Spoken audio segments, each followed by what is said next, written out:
नमस्कार साथियों, एक बार फिर से आप सभी लोगों का बहुत बहुत स्वागत है हमारे यूट्यूब चैनल एजुकेशन जंक्शन में। मेरा नाम है बच्चा अमृत शर्मा। आज की इस वीडियो में हम लोग डिस्कस करेंगे class 12 physics most important questions for board exam 2024। जैसा कि आपको प्रीवियस वीडियोस में चैप्टर 1 to 4 आपको जो है मतलब स्टार्टिंग से वीडियो वाइज आपको बता दिया गया था। आज हम लोग डिस्कस करेंगे चैप्टर नंबर 5 आपके physics part 1 magnetism and matter.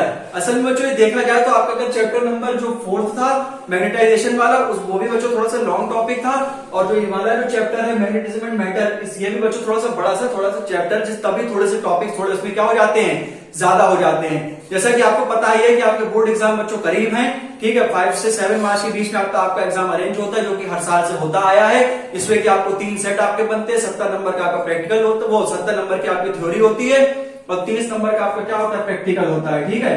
तो ये आपके स्कूल के नंबर्स के हिसाब से बेस्ड होता है। तो इसमें लगभग आपको 28 से 30 के बीच में प्रत्येक स्टूडेंट को नंबर दिए जाते हैं। बाकी स्कूल के जो क्राइटेरिया होता है उसके हिसाब से बच्चों मिलते हैं अच्छे खासे नंबर, मतलब आपको 98-95% का मार्क्स इसमें मिल जाते हैं। अदरवाइज जो आपका 70% होता है ये सिर्फ और सिर्फ किसके हाथ में होता है, आपके हाथ में होता है। तो हम लोग बात करेंगे ये मैग्नेटिज्म एंड मैटर में कौन कौन से अच्छे अच्छे क्वेश्चंस हैं। जैसा कि जो बोर्ड एग्जाम का बच्चों पैटर्न आता है तो उसमें ऐसे ऐसे कुछ क्वेश्चंस होते हैं जो कि अगर बोर्ड एग्जाम में ना पूछे जाए तो ऐसा माना जाता है कि वो पेपर अच्छा नहीं बनता है, ठीक है। जैसे कि हम अगर चैप्टर 1 की भी बात करते हैं तो चैप्टर 1 में बेटा गॉस लॉ है, जो कि आपका आना ही आना होता है। तो इसमें सिर्फ एक ही टॉपिक है गॉस लॉ, चैप्टर 1 पढ़ लीजिए, बाकी मैंने सब कुछ ओवरऑल बता रखा है, ठीक। इस वाले चैप्टर में अगर हम बात करें मैग्नेटिज्म एंड मैटर में, तो जो आप सबसे पहले हम आपको जो दो टॉपिक्स बताएंगे वो तो आप करेंगे, उसके साथ अगर आप थोड़ा एडिशन करना चाहें तो कर सकते हैं। सबसे पहला हमने यहाँ पे लिखा हुआ है bar magnet as equivalent solenoid, इसका सिर्फ आपको क्वालिटेटिव ट्रीटमेंट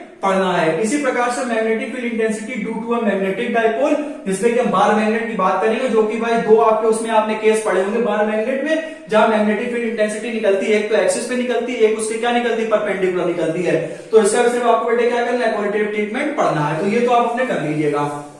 अब बच्चों बात आती है, अब यहीं से मान के चलिए यहीं से हमारी वीडियो शुरू हुई है कि इसमें हमारा कहने का मकसद क्या है, ठीक है। तो जो आपका चैप्टर 5 हम आपके सामने यहाँ लिख रहे हैं मैग्नेटिज्म एंड मैटर, तो उसमें चैप्टर तो बहुत बड़ा है ये वाला, तो अब कम टाइम में हम अगर सारी चीजें कवर करना चाहें तो सबसे पहले आप क्या उठाएंगे, सबसे पहले आप पढ़ेंगे मैग्नेटिक प्रॉपर्टीज ऑफ एलिमेंट, जो कि मैंने 3rd पॉइंट पर लिख रखा है, ठीक है। जो कि जो प्रॉपर्टीज है बहुत ध्यान से सुनिएगा, ठीक है। जो कि आप क्या लिखेंगे इसमें, डायमैग्नेटिक, ठीक है, पैरामैग्नेटिक, पैरा, और तीसरी आपकी होती है फेरोमैग्नेटिज्म वाली प्रॉपर्टी। इसको आपने पता भी होगा कि इनको क्लासिफिकेशन इनका 3 तरह से होता है, डायमैग्नेटिक, पैरा और फेरोमैग्नेटिज्म वाला, ठीक है। इनकी प्रॉपर्टीज सारी और इनकी डेफिनेशंस, डायग्राम्स और इनके साथ साथ इनका जो इफेक्ट पड़ता है टेम्परेचर के हिसाब से वो आपको पढ़ के जाना है। मान के चलिए ये क्वेश्चन आपका रामबाण क्वेश्चन है, ठीक है, रामबाण क्वेश्चन है जी आपका एक तरह से, ठीक है। इससे आपको मतलब क्या है कि ये क्वेश्चन एक ऐसा क्वेश्चन है जो कि मेरा मानना है ये तीनों सेट में मिलता है, ठीक है। तो ये क्वेश्चन आप बिल्कुल 100% बिल्कुल भी नहीं छोड़ेंगे, बाकी और चाहे सब कुछ छोड़ दें, ठीक है। लेकिन आप ये जो पैरामैग्नेटिज्म वाला क्वेश्चन है मैग्नेटिक प्रॉपर्टीज ऑफ एलिमेंट वाला जो है, ठीक है, मैग्नेटिक प्रॉपर्टीज ऑफ मटेरियल, जिसमें डायमैग्नेटिक, फेरोमैग्नेटिक और फेरोमैग्नेटिक सब्सटेंस की बारी आपके 3 प्रॉपर्टीज क्लासिफिकेशन इसका बहुत अच्छे से होता है। आप बिल्कुल A to Z इस टॉपिक को बिल्कुल भी ना छोड़ें, ठीक। और जो दूसरा चौथा टॉपिक है the earth magnetism and its element of earth magnetic field, ठीक है।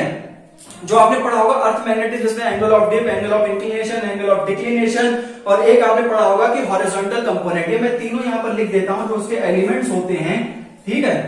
तो यहां पर आपका एक तो आएगा एंगल ऑफ डिक्लिनेशन, ठीक है, डिक्लिनेशन, एक आपका आएगा एंगल ऑफ इंक्लिनेशन, ठीक है, और तीसरा आपका आएगा horizontal component of earth magnetic field. तो ये मेरा मानना है कि अगर आप ये चैप्टर बहुत ही जल्दी निपटाना चाहते हैं तो सिर्फ और सिर्फ आपसे 2 टॉपिक इसमें पढ़ लें, और ये आपका टॉर्क और बार मैग्नेट। ये तो बच्चों थोड़े से एडिशनल टॉपिक्स मैंने अपने लिख दिए अपने पास से कि अगर आप चाहें तो इन्हें भी स्टडी कर सकते हैं। लेकिन अगर आप सिर्फ और सिर्फ मैग्नेटिक प्रॉपर्टीज से पढ़ के चले जाते हैं, मैग्नेटिक प्रॉपर्टीज ऑफ एलिमेंट और उसके साथ ही साथ द अर्थ मैग्नेटाइजेशन और इसके एलिमेंट्स के बारे में अगर आप पढ़ लेते तो इससे बाहर आपका पेपर जाने की कोई सी भी संभावना नहीं होती। और इसके साथ ही साथ जो इसका पहला वाला क्वेश्चन है मैग्नेटिक प्रॉपर्टीज ऑफ मटेरियल्स, ये आप 100% पढ़ के जाए, पेपर में आपको 100% मिलता है, इससे क्वेश्चन भी आपको मिलेंगे इससे आपको जो है जो आपका मतलब क्या होता है वो एमसीक्यू वगैरह बेस्ड जो क्वेश्चन आते हैं उससे भी आपको हेल्पफुल मिलेगी, ठीक है। और साथ ही साथ आप जो इसका इफेक्ट जो होता है वो भी आप पढ़ के जाएं, ठीक है, जो मतलब किसका इफेक्ट कितना होता है डायमैग्नेटिक का फेरोमैग्नेटिक के प्रति, फेरोमैग्नेटिक का पैरा के प्रति, या तीनों का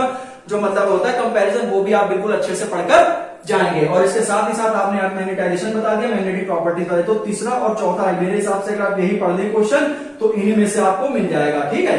तो ठीक है, तो इसमें हमने क्या करा था, सिर्फ आपको 5th चैप्टर समझाने की कोशिश करी थी, समझने वाले समझ गए। सिर्फ और सिर्फ अगर आप मैग्नेटिक प्रॉपर्टीज ऑफ मटेरियल और द अर्थ मैग्नेटाइजिंग पढ़ लेते हैं और थोड़ा साथ ही साथ मैग्नेटिक फील्ड एंड उसकी प्रॉपर्टी थोड़ा बेसिक सा देख लीजिएगा, बस ऊपर ही ऊपर पढ़ लेना कि मैग्नेटिक फील्ड एंड उसकी प्रॉपर्टीज क्या होती है, और थोड़ा सा बार मैग्नेट पढ़ लेना।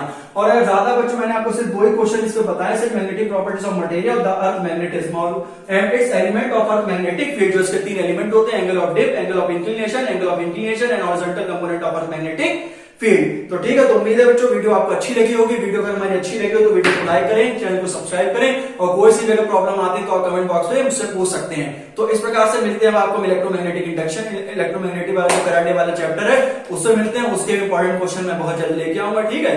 तो अब मिलते हैं नेक्स्ट वीडियो, तब तक के अपना ध्यान रखें, अच्छे से पढ़ते रहें, बाय बाय।